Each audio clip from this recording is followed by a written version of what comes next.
Agora vai, turma. Agora com o comandante Luca.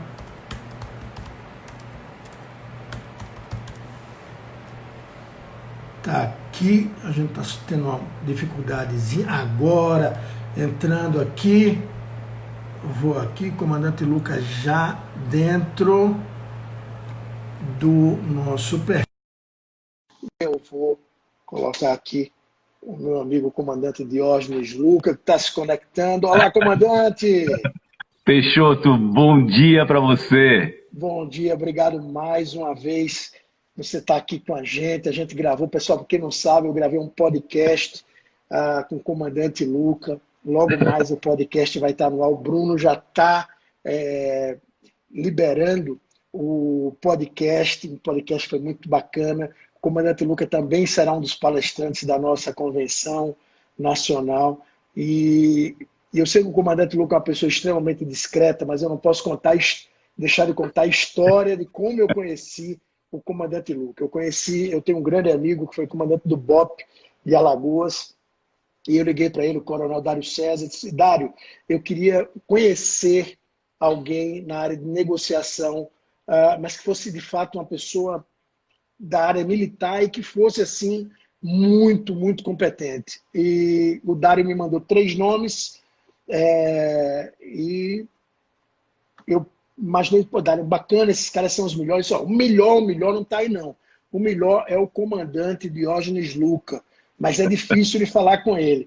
E aí eu passei um ano caçando o comandante Diógenes Luca, até que ele me deu a honra de ir na Remax tomar um café. Essa conversa, que seria de 15 minutos, demorou mais de 1 hora, e aí depois gravamos podcast, e estamos iniciando essa bela amizade. E o comandante, como eu falei há pouco, foi quem criou o GAT. Tem muitas histórias bacanas, pessoal. O comandante foi quem fundou o GAT aqui em São Paulo. O GAT é a tropa de elite, como tem um BOP no Rio de Janeiro, tem um GAT em São Paulo. O comandante participou e negociou vários sequestros, como, por exemplo, o sequestro do Silvio Santos.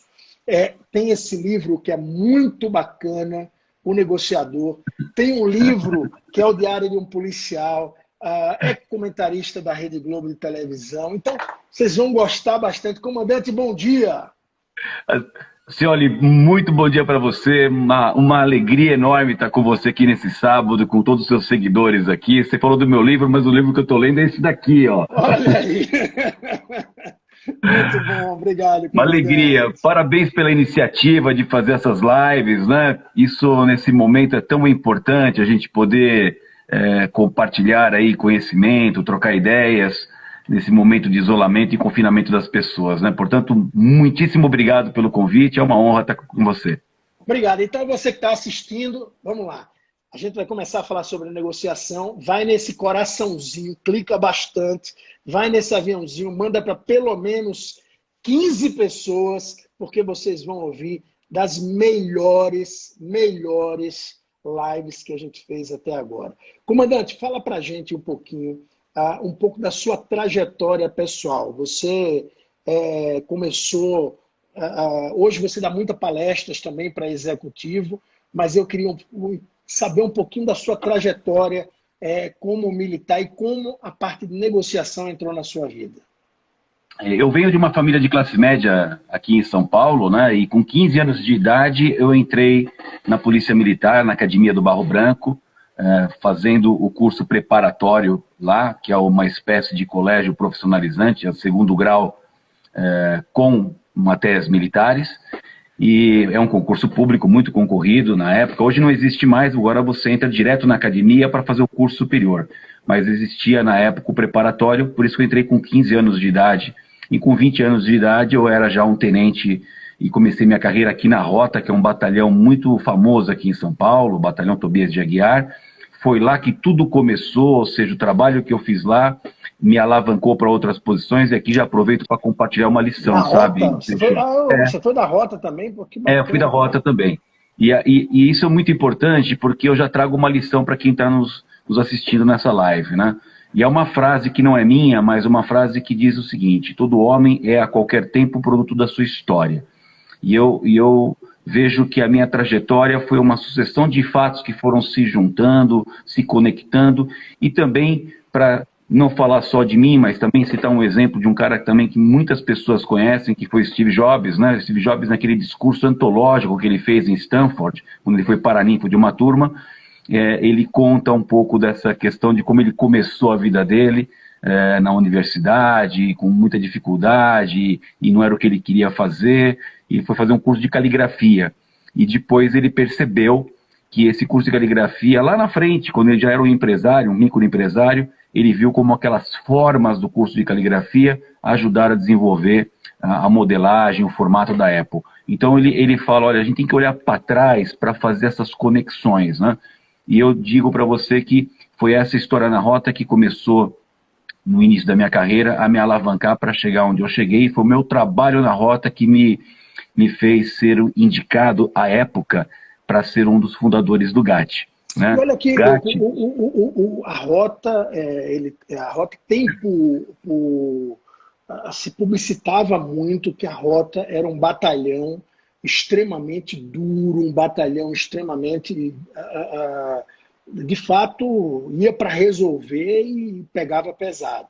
E aí, por outro lado, pegando um pouco já, já na sua época do GAT, na segunda forma, né, no segundo momento, e olha que bacana, pessoal, o GAT, ele tinha, já no final ou seja, o comandante teve 2 vezes no GAT, e ele vai falar um pouquinho sobre isso. Mas na segunda vez que ele teve no GAT, os bandidos, os criminosos, quando queriam segurança, ou seja, quando eles queriam ter a certeza de que iriam sair sãos e salvos, eles exigiam a presença do GAT. Ou seja, você vai para uma polícia que é extremamente dura com o bandido, que vai lá e elimina, até uma situação onde o bandido, o criminoso, ele liga para dizer assim, ó, só vou me render aqui se o GAT chegar. Como foi essa transição, comandante? O que é que essa construção? Fala pra gente. Que a gente vai falar muito de negociação, mas você deixou o público com uma interrogação enorme, né? Que você começou o começo, o meio e o finalzinho da história, mas faltam as conexões. O fato é assim, é verdade, temos que levar em conta o momento histórico, né? O Brasil passou por um regime de exceção, por um regime militar, e a pegada da polícia na década de 60, de 70, até início da década de 80, era uma pegada muito forte. Era uma polícia muito mais voltada à proteção do Estado do que da sociedade. Isso é um fato. E eu sou fruto desse caldo cultural. Eu entrei na polícia em 1980 e em 1984 eu me formei. E ao me formar fui para a Rota também nessa pegada, sabe, Peixoto? Numa pegada dura, numa pegada de chegar lá e resolver, custe o que custar.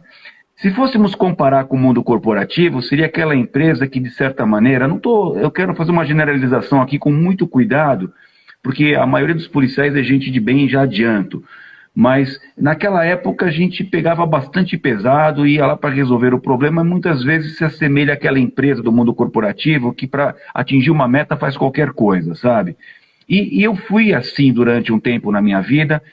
E quando eu iniciei o GAT começou em 1988, eu era um jovem segundo-tenente, a alternativa à negociação nem existia. Para quem nos assiste hoje, agora nesse momento, é bom lembrar que o GAT é uma tropa de elite semelhante àquilo que já acontecia no resto do mundo, na Europa e nos Estados Unidos. Na Alemanha tem o GSG-9, na França tem o GIGN, nos Estados Unidos tem a chamada SWAT. Esse modelo de tropa de elite começou na Europa e nos Estados Unidos na década de 60 e 70, aqui no Brasil veio um pouquinho depois. E como precisava ter uma polícia especializada para ajudar a polícia, e funciona mais ou menos assim, quando a sociedade tem um problema, ela chama a polícia. Quando a polícia tem um problema, ela precisa de uma tropa de elite. E aí que foi a ideia de iniciar aqui, de criar o GAT, e eu fui um dos fundadores. Nós éramos em 5 oficiais, mas esse é o ponto, a pegada continuava essa, a gente chegava lá para resolver, custe o que custar. E durante os 4 primeiros anos, Peixoto, eu agia assim, eu e os meus colegas, à época, era assim que a gente agia, como uma empresinha, nos moldes de hoje, de 5ª categoria. Ocorre que eu fiquei fora, saí do GAT depois dos 4 primeiros anos, fiquei 6 anos fora em outras atividades, e aí sou chamado para comandar o GAT. Em 1998. Notem que o GAT foi criado em 88, 10 anos depois, em 98, eu retorno para o GAT. Quanta coisa não mudou no mundo em 10 anos? Nós tivemos aqui a nossa Constituição, a democracia um pouquinho mais vigorosa, um pouquinho mais amadurecida aqui no Brasil, e eu chego no GAT, Peixoto, como comandante do GAT, achando que as coisas tinham mudado para melhor, e na primeira ocorrência que eu vou participar, quando eu chego na ocorrência em apoio aos policiais que estavam precisando dos técnicos, a gente chega lá e o criminoso nos vê a nossa marca, e aí fica tudo pior, piora a situação. Eu tomo um choque com aquilo. Eu não acreditava que 10 anos tinham se passado e o GAT continuava, sob o ponto de vista do meu cliente, a mesma reputação, uma tropa de extermínio. E aqui uma curiosidade para quem nos assiste, o GAT foi criado para atuar em várias ocorrências críticas, uma delas ocorrências com reféns. O que é uma ocorrência com refém? O sujeito vai fazer um assalto, não dá certo, não consegue fugir, ele faz um refém para se proteger, para poder proteger a própria vida. São situações complicadas, são situações midiáticas, e aí toda a sociedade para ver o que está acontecendo, e o GAT muitas vezes é chamado para esse tipo de coisa, né? E o que aconteceu nesse dia?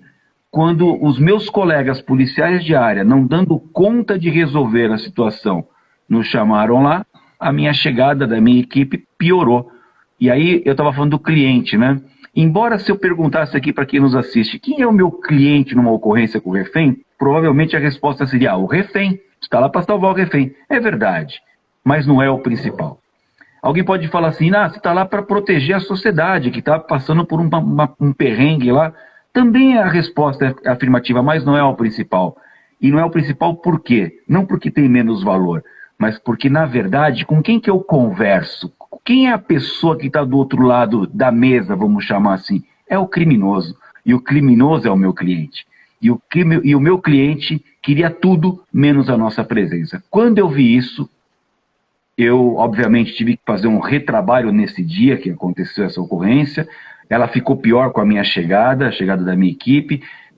Foi vergonhoso isso, eu fiquei muito aborrecido.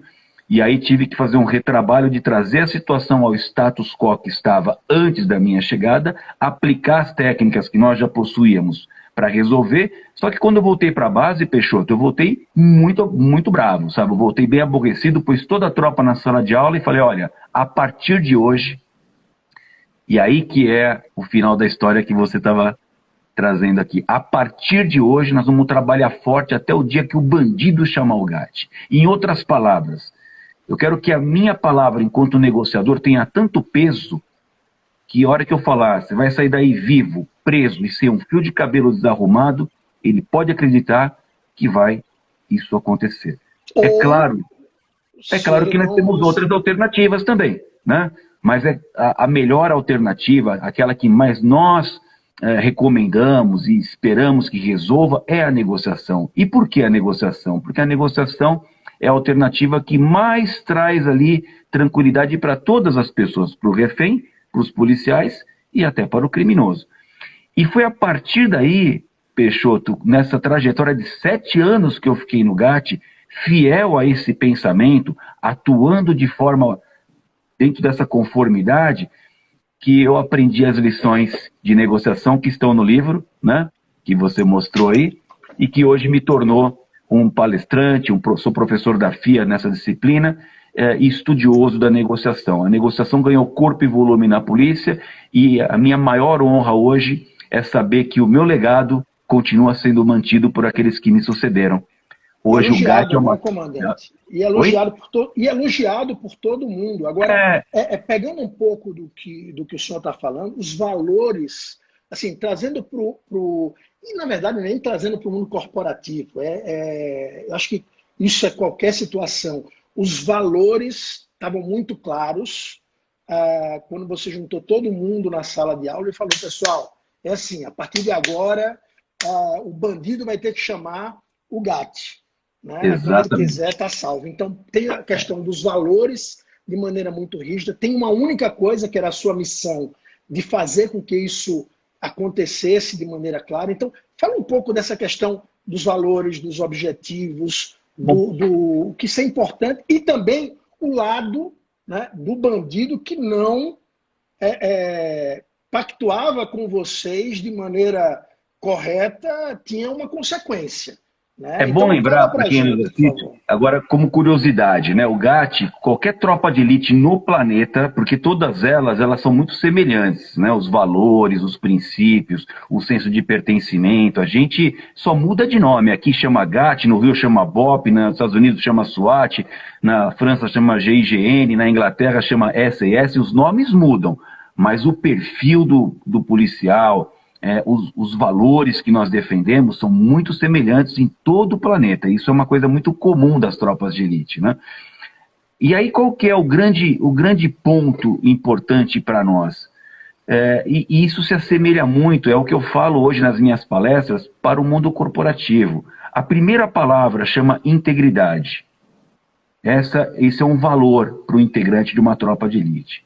E integridade, Peixoto, é um valor que ele não tem muita margem de manobra. Você escolhe o que você quer na sua vida. Você quer ficar vermelho uma vez ou você quer ficar amarelo para sempre?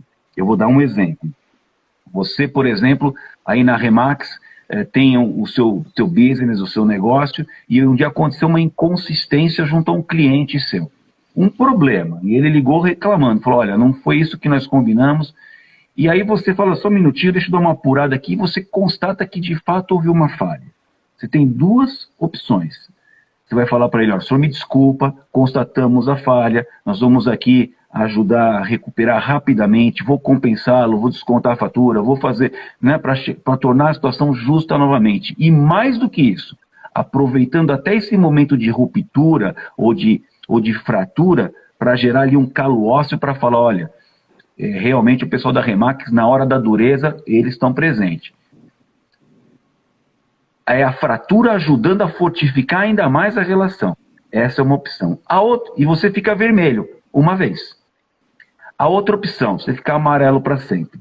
É a hora que você fala, mesmo diante da falha, você fala, não, enrolation, embromation, não foi bem assim, não era lá, não, o senhor está equivocado. E aí você vai contando uma mentira atrás de outra mentira, e aí você para sempre está aprisionado a essa questão. Nós, tropa de elite, a gente não brinca com essa questão de integridade. A gente tem isso como um valor. Porque a integridade, Você passou por várias tropas de elite, né? Passei por várias. Você fez curso na SWAT, você fez vários... Sim, fiz curso em várias delas, até porque, tá dando uma travadinha aqui, mas beleza. Eu fiz curso em várias delas, porque essa é uma característica de quem atua em tropa de elite. A gente tem muito intercâmbio, eles vêm para cá, nós vamos para lá, trocamos informações, fazemos cursos, uns nas unidades dos outros, e assim, e reciprocamente a mesma coisa. Então, essa troca de informação é muito frequente nas tropas. Essa é uma das virtudes de ser um integrante de uma tropa de elite. E é por conta desse intercâmbio que eu afirmo aqui a todos vocês que os princípios, os valores são mais ou menos os mesmos, né?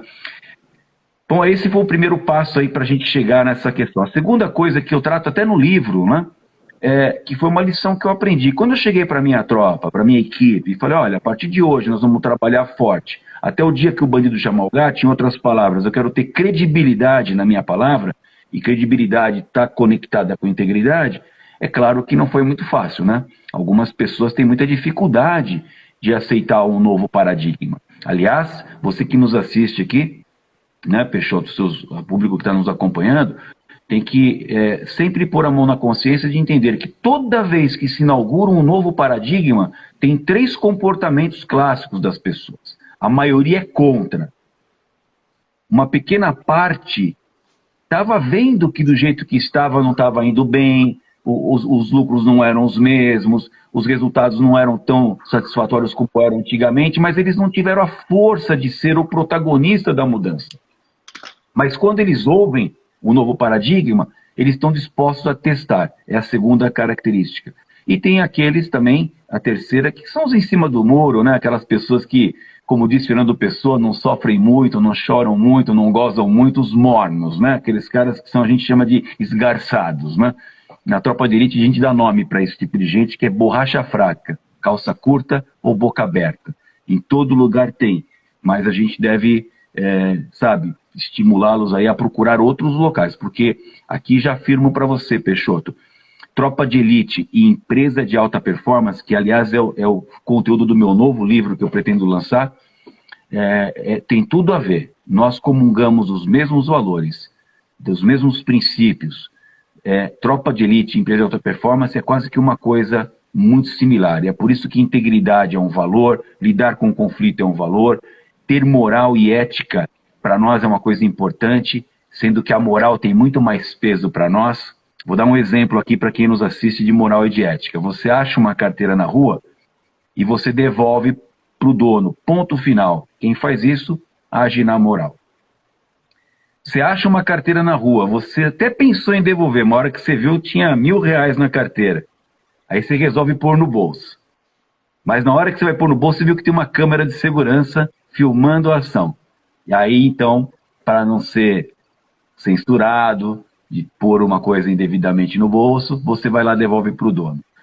Ambos fizeram o correto, mas tem o mesmo valor? Resposta não. Aquele que devolveu espontaneamente, que devolveu porque era o certo a fazer, esse age na moral. Quem faz o certo só porque tem uma espada na cabeça, uma multa ou uma censura, esse age em cima daquilo que é a ética, vamos dizer assim. Muita gente fala de ética, mas a ética não chega aos pés da moral, sabe, Peixoto? Nós, tropa de elite, a gente gosta das pessoas que fazem a coisa certa porque é o certo a fazer. Ponto. É assim que a gente lida. Isso é uma característica de tropa de elite. E tem tantas outras que a gente cultiva, né, e que são apropriadas aí das tropas de elite também nas empresas de alta performance. É por isso que eu estou aqui feliz de falar com você, porque vejo que na Remax essa questão também se assemelha, né? Comandante, é bem isso, a gente tem conversado bastante e assim, desde o primeiro encontro eu fiquei encantado com a nossa conversa, fiquei encantado com você e eu acho que assim, tem muitas coisas que eu sempre falo, muitas coisas que a gente vai fazer junto. Faço questão que você esteja lá na nossa convenção, mesmo mudando a data por conta do Covid, mas as coisas acontecem, né? Eu queria falar uma coisa. Eu recentemente, quando começou o Covid-19, a gente foi muito rápido na ação e eu juntei todo o time e todos os franqueados e fiz um webinário que eu disse o seguinte: a gente tem 3 cenários: o negativo, o pessimista, o realista e o positivo, e o otimista, né? E a gente vai ter, a gente precisa, isso é igual numa negociação, a gente precisa trabalhar no cenário pessimista. Foi totalmente inspirado na conversa que a gente teve, né, quando eu gravei um podcast contigo. Que bacana, foi essa questão, assim, toda a Remax a gente trabalhou focado no cenário negativo, né, no cenário pessimista. E aí, indo para a negociação, e falando um pouco da negociação, por que esses 3 cenários? Fala para a gente um pouco dessa técnica, que pelo menos para mim eu usei em outra coisa, mas me ajudou bastante. Essa é uma lição de liderança, Peixoto. Olha só, na minha palestra e nas minhas aulas, quando a minha palestra e a minha aula lá na FIA, onde eu dou aula até hoje, chama negociação sob pressão. E aí eu provoco os alunos, eu falo assim: olha, eu estou aqui há 14 anos dando aula, é claro que eu venho evoluindo, cada ano eu vou aprimorando, mas uma coisa é certa, eu sei o que eu estou fazendo aqui, e não tem uma única palavra que eu vou lançar aqui no nosso conteúdo que ela não foi pensada, a começar pelo título da palestra, negociação sob pressão. Aí os alunos ficam com uma cara assim de curiosidade. Eu falo: o que está por trás do título da nossa apresentação aqui? Por que negociação sob pressão? E aí os alunos começam a se aventurar nas respostas. Vão falar pressão porque tem custos envolvidos. Beleza, correto. O outro fala: não, a pressão pode ser porque a negociação às vezes tem um tempo, né? Tem um fator tempo para você fechar um negócio, para você atingir uma meta. Eu falei: correto. E aí eu vou aquecendo as pessoas até chegar no seguinte ponto. Aí eu lanço uma pergunta, depois eles colaborarem, eu falo: olha, todas as dicas que vocês deram foram válidas, mas deixa eu falar uma coisa para vocês. É melhor, quando você for para uma rodada de negociação, achar que aquela pessoa que está sentada do outro lado da mesa é uma pessoa tão ou mais preparada que você, ou é melhor você achar que ela é uma pessoa despreparada? O que vocês acham? Invariavelmente, alunos da FIA, gente, né, está em ascensão na carreira, a resposta correta vem à tona. Não é melhor pensar que o cara é tão preparado quanto eu. Falei, e muito bem, a resposta está correta. Sendo ele tão preparado quanto você ou mais, o que você faz? Ah, eu vou forte, eu vou preparado. Pois então, a primeira lição de liderança. Um líder desenha sempre 3 cenários. O cenário otimista, vai dar tudo certo. O cenário realista, com base nos indicadores que nós temos, nas experiências, nos números, é o que tende a acontecer. E o cenário pessimista, vai dar problema. Qual dos 3 cenários um bom líder prioriza sempre? O cenário pessimista. E aqui é bom deixar muito claro uma ênfase, sabe, Peixoto?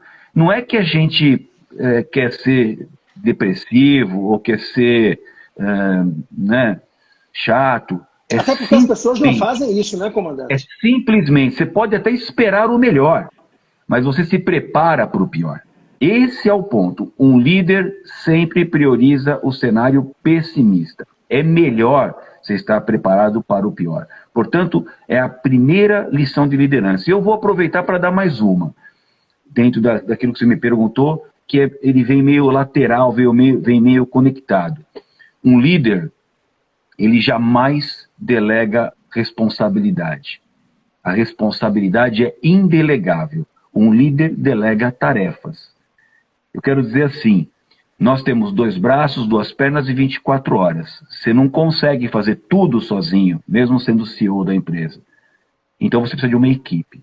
Mas tudo de bom e tudo de ruim que acontece é tua responsabilidade. Como você só tem 24 horas, 2 pernas, 2 braços, você delega algumas tarefas para as pessoas, mas a responsabilidade é tua.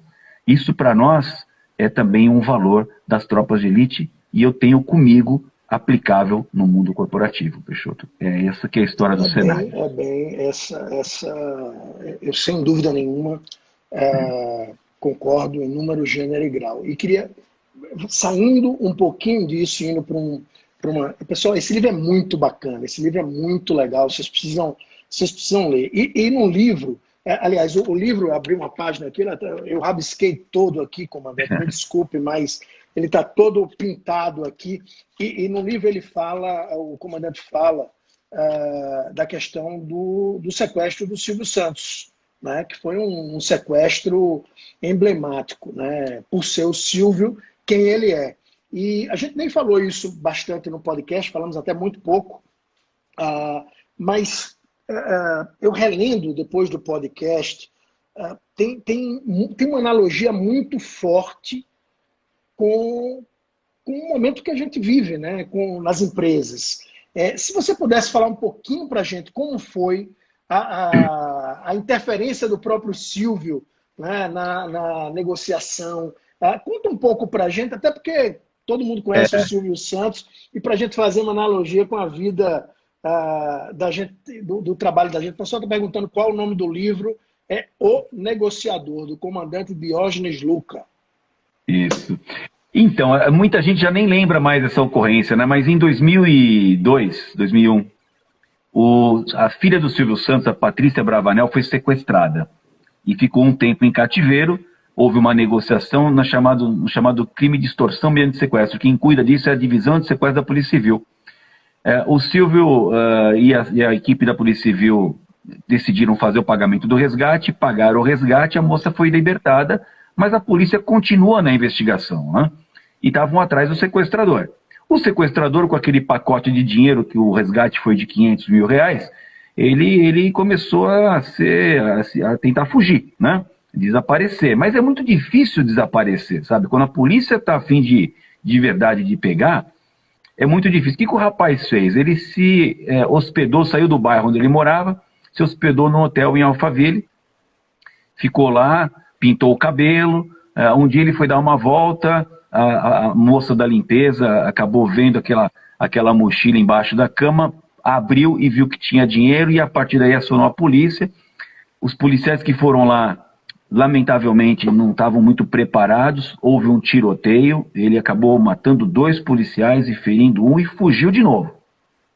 Bom, você pode imaginar, ele já estava sendo, já estava tendo muito esforço em tentar capturá-lo pelo sequestro. Agora ele tinha matado 2 policiais e ferido um terceiro. Você imagina como estava a gana da polícia de pegar esse cara, né? E aí todos nós, sabendo que é muito difícil desaparecer, sumir, esperávamos que ele se entregasse em algum lugar, na Cúria Metropolitana, na Catedral da Sé, na OAB, qualquer, né, uma emissora de televisão, enfim. Mas o que o rapaz faz? Ele vai lá para o bairro do Silvio Santos de madrugada, no bairro do Morumbi, ele fica no terreno baldio do lado da mansão do Silvio Santos. Quando a empregada sai para colocar o lixo na rua, ele rende a empregada, entra e pega o Silvio Santos como refém. Foi assim que começou a ocorrência. E o Silvio estava fazendo ginástica, né? Estava fazendo uma bicicleta, ele entra tomado lá de refém, e logo esse assunto ganhou aí repercussão imediata, e eu fui acionado, porque eu era o negociador da polícia e fui para o local. Eu vou dizer uma coisa para você, eu estou há 40 anos na área de segurança, né? Como eu disse, eu estou com 55 de idade, entrei com 15, eu fiquei 30 anos na polícia, já estou há 10 como um veterano. Eu já participei de muitas coisas e já vi muitas coisas, mas nenhuma ocorrência policial até hoje, nesses últimos 40 anos, parou o Brasil como parou a ocorrência do Silvio Santos. Naquela manhã, as emissoras pararam as suas programações, interromperam as suas programações normais e todas as atenções foram voltadas para o bairro do Morumbi, onde estava o Silvio Santos sendo mantido como refém. E eu fui para esse local. Essa foi a primeira grande característica dessa ocorrência. A segunda grande característica da ocorrência é que toda vez que eu participava de uma ocorrência, eu negociava com o criminoso. E o refém era um cara ali, uma pessoa que estava ali amedrontada, ensimesmada, quietinha, não abria a boca. Quem dava as cartas do outro lado era o criminoso. O seu cliente era o criminoso, né? Em geral. No Silvio mudou. O que o Silvio fez? E está no meu livro Diário de um Policial. Essa história, no livro Negociador, eu cito rapidamente essa história, mas eu conto a ocorrência mesmo no livro Diário de um Policial. O Silvio, o que ele fez? De forma inteligente, no meu modo de ver, eu nunca conversei com o Silvio sobre esse assunto, mas é uma leitura que eu tenho, uma interpretação que eu tenho. Era um garoto de 18 anos, ele tinha sido baleado também, nada muito grave, tomou um tiro nas nádegas, ele estava baleado, estava deprimido, e estava mantendo o Silvio Santos como refém. O Silvio, uma pessoa vivida, inteligentíssima, que cuida de gente, deve ter pensado, agora é uma ilação minha, agora é uma imaginação minha. Eu vou deixar minha vida na mão desse moleque? E aí o Silvio pegou e encapsulou o garoto, ou seja, assumiu o controle e a minha negociação, pasme você e todos que nos assistem, ficou mais com o Silvio Santos do que com o garoto. Eu nem conversei com o garoto. Com o Fernando Dutra, que era o sequestrador. Era o Silvio que conversava comigo, só que o Silvio, ele conversava comigo me pedindo uma coisa que eu não podia atender.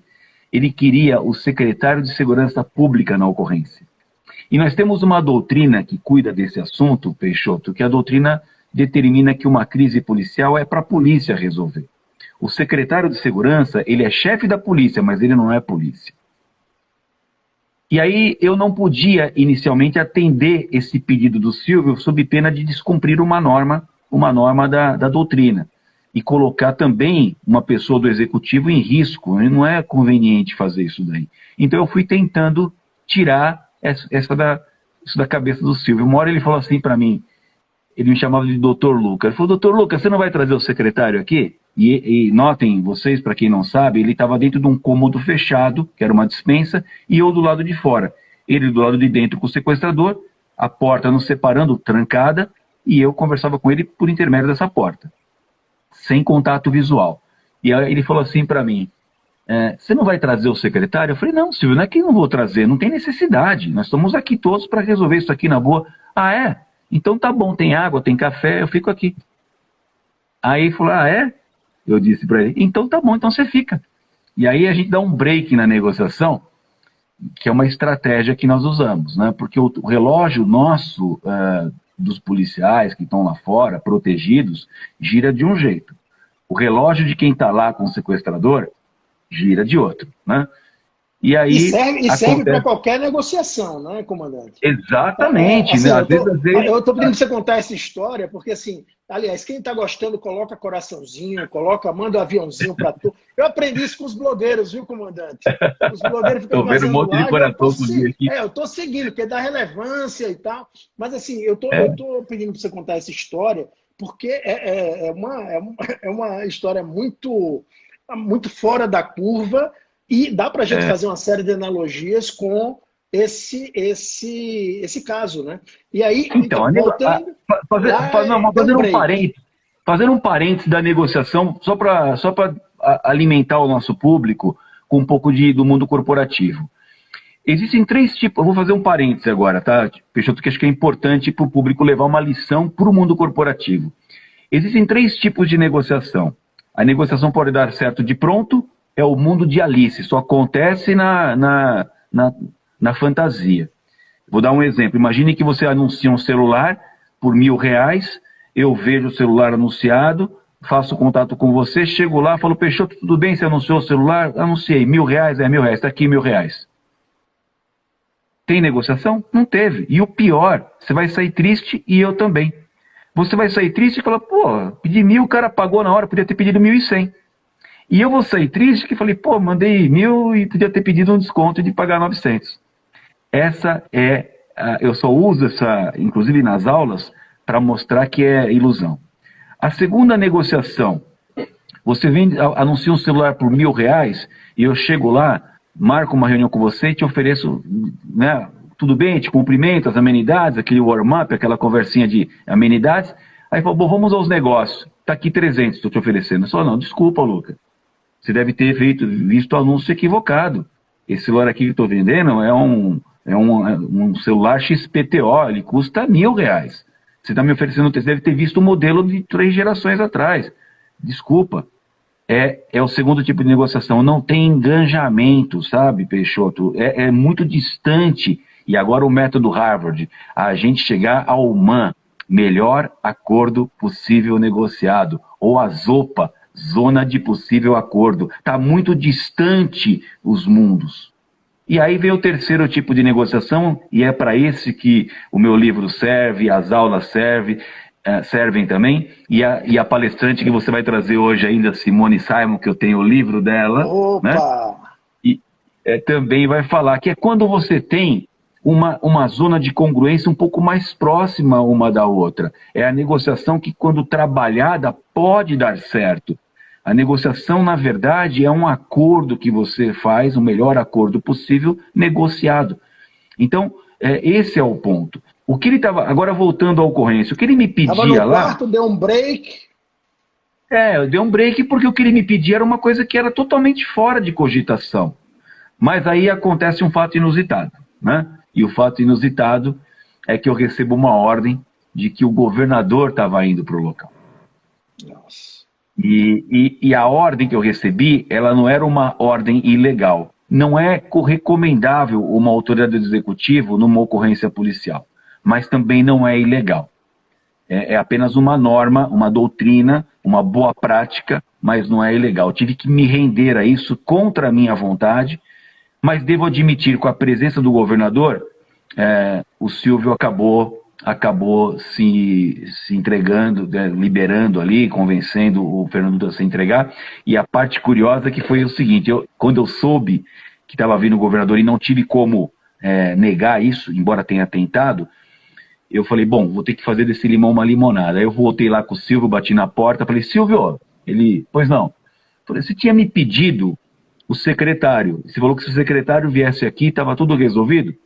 Isso mesmo, doutor Luca, isso mesmo. Falei, então vou fazer melhor. Eu vou trazer aqui o governador. Eu acabei dando um checkmate nele. Ele pediu o secretário é muito menor hierarquicamente do que o governador, e aí as coisas foram resolvidas, mas o ponto inusitado dessa ocorrência foi que eu negociei o tempo todo com aquele que era o refém e não o sequestrador. Né? Mas tem uma outra coisa, comandante, que é muito, muito importante falar. Quando o governador chegou, e esse é um ponto numa negociação que eu acho que é muito estratégico, quando o governador chegou, qual foi a atitude? Você conversou, o governador na época que era... Era o Geraldo Alckmin, e aí aconteceu uma coisa importantíssima. Quando o governador chegou, eu fui falar com ele de uma maneira muito tranquila, profissional para profissional. Você pode imaginar eu era capitão na época e ele era governador. Quantos graus hierárquicos tem entre eu e ele? Muitos, né? Então vamos colocar só para o público entender. Eu sou capitão, tenho major, tenente-coronel, coronel, tenho secretário de Estado, vice-governador. São 7 graus hierárquicos entre ele. Eu sou o 5º escalão, vamos dizer assim. Mas ali, não. Ali eu era o negociador da polícia. Ali quem mandava era eu. Acima de mim só tinha o gerente da crise, mas eu que estava dando as cartas ali. E aí, nessa hora, o governador chegou e eu fui falar com ele assim, na condição de igualdade. Eu falei, olha, o senhor está aqui, vou levar o senhor até próximo à porta, protegido, o senhor vai anunciar sua presença, vai falar, não queira entrar em detalhes, só anuncie a presença e devolve para mim a ocorrência que eu vou conduzir a rendição. E aqui, embora eu tenha sido contra a ida do governador, sou honesto e franco em dizer que ele seguiu rigorosamente as instruções do técnico. Como médico que ele também sabe a importância ele é muito centrado, né? Ele é muito centradíssimo. Centradíssimo. Aí ele chegou lá e falou assim, eu decorei, ele falou assim, ô Silvio, aqui é o governador Geraldo Alckmin, estou aqui para garantir a sua integridade e a do Fernando, é só seguir as instruções do Dr. Luca, que é uma pessoa experiente, está sob o nosso comando e vai conduzir aqui a ocorrência. Aliás, o que eu estou falando está na internet, está no YouTube, a gente coloca a rendição do Silvio Santos. Foi exatamente assim que ele fez, aí a ocorrência voltou para mim, e aí, resolvida, o Silvio acabou saindo de lá. Eu brinco, sabe, Peixoto, que por pouco eu não saio com carne do baú, né, cara? Essa que é a brincadeira. Ô, comandante, aliás, eu agora fiquei na dúvida no livro, porque eu terminei estudando tanto sobre o comandante Diógenes Luca, tanto, e eu vi vídeos na internet, e eu agora estou confuso se eu não vi essa história do Silvio Santos no livro O Negociador, se foi em algum dos vídeos na internet, que conta toda essa história aí. Tem 2 podcasts de um rapaz que me convidou, esqueci o nome dele agora, ele fez Bruno. 2 podcasts comigo, falando só sobre a concorrência, né? Eu contei detalhes, assim. O livro tem a história completa, mas sempre quando a gente conta a história, como eu estou contando aqui, os detalhes são muito maiores, até do que no próprio livro, né? Então tem 2 podcasts aí que contam sobre esse assunto. Tem mais do que 2, mas 2 são bem completos, né? Vamos divulgar. Comandante, vou fazer uma pergunta. Na sua visão, infelizmente, esse negócio de live tem 1 hora e 1 hora cai. Então, a gente vai para o ponto, né? A Helena está dizendo aqui, não é só a história, né? O que a gente pode tirar dela. E a gente tirou várias... ao longo dessa conversa aqui, cada conversa que eu tenho contigo, eu tiro muitos aprendizados.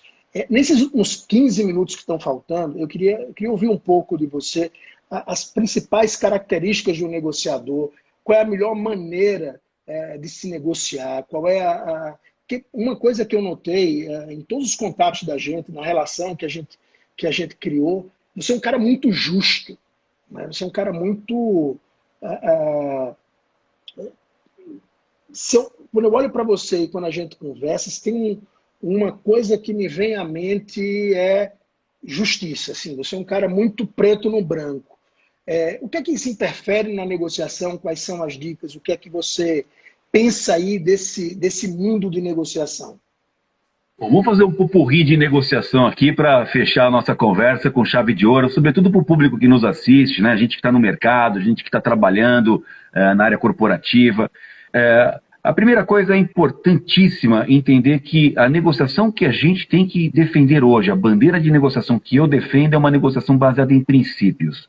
Não é ganhar, é gerar relações duradouras. Esse é o ponto. É a negociação baseada no sistema ganha-ganha. Eu ganho e a outra parte ganha. E devo dizer aqui, Peixoto, que é muito difícil você, em qualquer negociação, alcançar uma divisão cartesiana, assim, matemática, ou 50-50, sabe? sempre uma parte acaba tendo naquele momento uma vantagem um pouco maior em relação à outra parte. Não é esse o problema.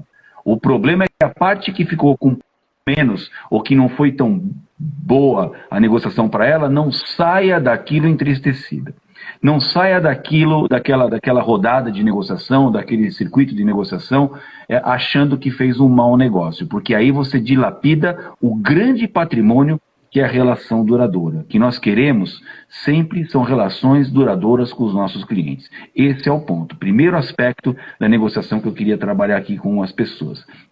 É uma negociação que visa construir uma ponte dourada com a outra parte. Não é bater a meta hoje, custe o que custar, aí depois você está morrendo de vergonha, porque você fez falou um monte de besteira, falou um monte de mentira, porque isso vai vir à tona. Se é assim, vem a palavra integridade. Não dá para a gente perceber ou atuar como negociador uma pessoa que não tem integridade. E integridade a gente explicou aqui no vídeo que é uma decisão que você tem que tomar na sua vida. Aliás, junto com a integridade já vem o compliance. Compliance hoje nas empresas, Peixoto, ainda é muito visto como aquele departamento que cuida de fraude, que cuida de corrupção, mas compliance é mais do que isso, é cumprir norma. E é para onde eu acredito que o mundo caminha. Cumprir norma. A gente tem norma para ser cumprida. Então hoje, por exemplo, tem radar nas cidades, né? Para as pessoas não ultrapassarem o limite de velocidade nas vias da cidade, mesmo nas estradas. E por que tem radar? Porque se só falasse, olha, não passa de 50 na rua e não passa de 120 na estrada, muita gente, infelizmente, não ia acatar. Então teve que colocar lá o radar como um instrumento de penalidade. Agora vamos imaginar o mundo daqui a alguns anos. Daqui já está tendo, inclusive. Hoje você tem vias onde não tem um radar de um lado, um radar do outro lado, e não adianta você só parar a velocidade no primeiro radar, acelerar à vontade e depois parar no outro. O radar vai medir a velocidade média. A tecnologia, Peixoto, ela está vindo para deixar o mundo pequeno, o mundo menor, para quem não pensa no coletivo, para quem age daquela moda farinha pouca, meu pirão primeiro, ou a lei de Gerson, importante levar vantagem em tudo. O mundo não caminha nessa direção no meu modo de ver. Eu acredito que o mundo vai deixar as regras, a tecnologia, vai deixar o mundo pequeno para quem não tem integridade. Quer fazer a coisa certa, sem ter ninguém te olhando. Aliás, o que nós estamos vivendo hoje na crise do Covid, ela é um bom momento para a gente ver esses dois tipos de revelação de comportamento. Na crise, nós estamos vendo revelações de comportamento que tiram lágrimas dos nossos olhos, de emoção, de solidariedade, de gente ajudando, de gente colaborando para aqueles que têm mais dificuldade. Mas, ao mesmo tempo, a gente experimenta aquela dualidade do ser humano de gente fazendo coisas bizarras, ilegais, se aproveitando da fragilidade das pessoas. Mas eu tenho comigo que a maioria das pessoas é gente de bem e o mundo vai ficar cada vez menor para isso. Negociação é achar uma zona de possível acordo. É saber que a sua alternativa A tem diante dela a alternativa B da outra parte, pode ser que nenhuma delas seja a vitoriosa e vocês juntos construam uma alternativa C que vai ser boa para os dois.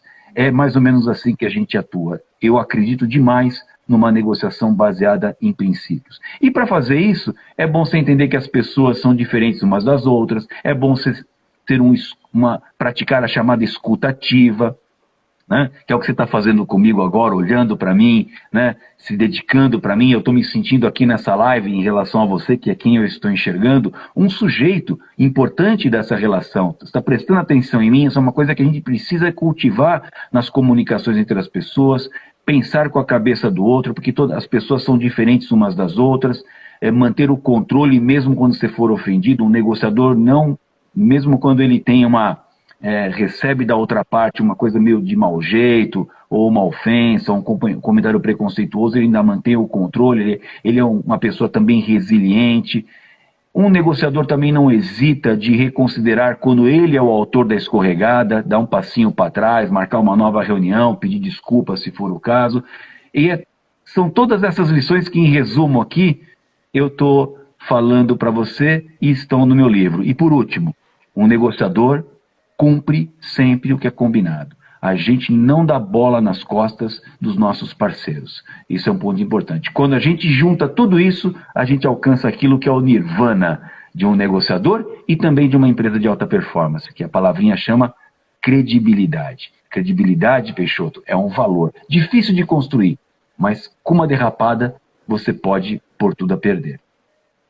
Facinho de perder mesmo, né, comandante? Isso eu acho que essas coisas são, isso tudo que você falou são comportamentos que eu sempre prego e digo mais do que prego, porque também não adianta você falar e não agir, né? Muitas vezes, Peixoto, você é duro, ou você é isso, aquilo, mas enfim, eu brinco muito que eu sou o BOP. Agora, a partir de agora, eu não sou o BOP, eu sou o GAT. Só me chamem quando é para resolver. E para resolver é o preto no branco, é fazer a coisa como de fato precisa ser feita. Agora, eu acho que esse ponto, tudo que você falou tem um ponto importante, e voltando à sua experiência no GAT, é que o comandante Luca vai lá, vai para resolver, vai para tentar tirar o bandido vivo, salvo, mas primeiro, o bandido vai ser punido pelo crime que ele fez, e segunda coisa, muito possivelmente vai ter um atirador de elite, um sniper, apontando para a cabeça dele, porque entre ele e o refém, a vida que será preservada será a do refém, né? E acho que isso é importante. É bom o público saber, sabe, Peixoto, que o GAT é uma tropa de elite, é uma tropa para situações policiais, e nós trabalhamos com 4 alternativas táticas. A primeira delas, que nós chamamos até de rainha das alternativas táticas, que resolve boa parte das ocorrências, é a negociação. Mas nem sempre a negociação dá certo. Por isso nós temos o emprego de técnicas não letais, que é o atirador de elite, que é o tiro a bala de borracha, gás lacrimogênio. Nós temos uma terceira alternativa tática, que é o atirador de elite, que a gente chama de sniper. E nós temos a última alternativa tática, quando a coisa complica mesmo, que é a invasão tática, ou seja, a equipe de assalto, né? Todas elas vão para a ocorrência, no mesmo momento, simultaneamente. Elas ficam se preparando e é o negociador que vai tentar resolver com a negociação. Se a negociação prosperar, estiver indo bem, ficamos todos felizes, porque, como eu disse para você e para quem nos assiste, a negociação ela é a que nós mais perseguimos, porque ela é a que mais oferece segurança para todo mundo. E a hora que nós somos obrigados a aplicar uma alternativa tática mais enérgica, como um atirador de elite, como uma invasão, ou mesmo gás lacrimogênio, aí as pessoas começam a se machucar, né? Ou até, eventualmente, perder a vida. Então, uma coisa é certa, quando o GAT for para o local, a ocorrência vai ser resolvida. Nós tentamos a negociação, que é o melhor, mas temos os nossos remedinhos guardados também, se necessário for. Não se iludam, né? A gente não brinca em serviço. Simples assim. Comandante, para finalizar, eu queria a dica de um livro que você goste. Não sei se você escuta podcast, se escutar algum podcast, e um filme também que você curte. Filme que eu curto e que eu assisto muitas vezes, e cada vez que eu assisto, ele me inspira e eu vejo coisas diferentes, é o filme O Gladiador. Né? É um filme que é uma coisa que me toca demais. Eu me vejo em alguns momentos em situações semelhantes a que eu vivi nesse filme. É um filme que fala de integridade, é um filme que comunga muito dos meus valores. Né? Um livro que eu vou recomendar para vocês aqui, difícil de achar, chama Os 4 Gigantes da Alma, do autor Emílio Miray Lopes. Esse livro, recentemente, eu me lembrei dele, já li há muitos anos, e quando eu me lembrei, por ocasião dessa aula que eu estava dando, alguém me fez uma pergunta que me fez lembrar do livro. Ele fala dos 4 gigantes da alma. E quais são os 4 gigantes da alma? O medo, o amor, a ira e o dever. São 4 forças que trabalham na nossa vida permanentemente. E aí você falou da frase, né? A frase, o livro, o filme, a frase, é isso? Não, um podcast. Se você tiver um podcast, você escuta. Um podcast, eu recomendo que quem gosta, como o assunto nosso é negociação, estou fazendo uma releitura do meu livro em pequenos vídeos. Quem colocar lá Comandante Luca no Instagram vai achar muita coisa minha que eu fiz pela FIAP, que eu fiz em podcasts mesmo, falando sobre negociação. E aí não hesitem em assistir, porque isso é bacana. Agora vou acrescentar mais uma, a frase, para terminar a nossa live aqui com você, já te agradecendo muito. E a frase é, Peixoto, vai e vença, e que por vencido ninguém jamais vos reconheça. Muito bom.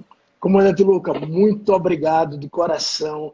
A gente vai trazer logo mais um grande amigo, que é o José Augusto Vanderlei, falar sobre negociação total, mas assim, a gente iniciou essa maratona de lives com uma pessoa fantástica, que eu admiro, não só como profissional, mas como pessoa. Um beijo no coração, muito obrigado pelo carinho e conte sempre comigo. Obrigado por atender esse convite.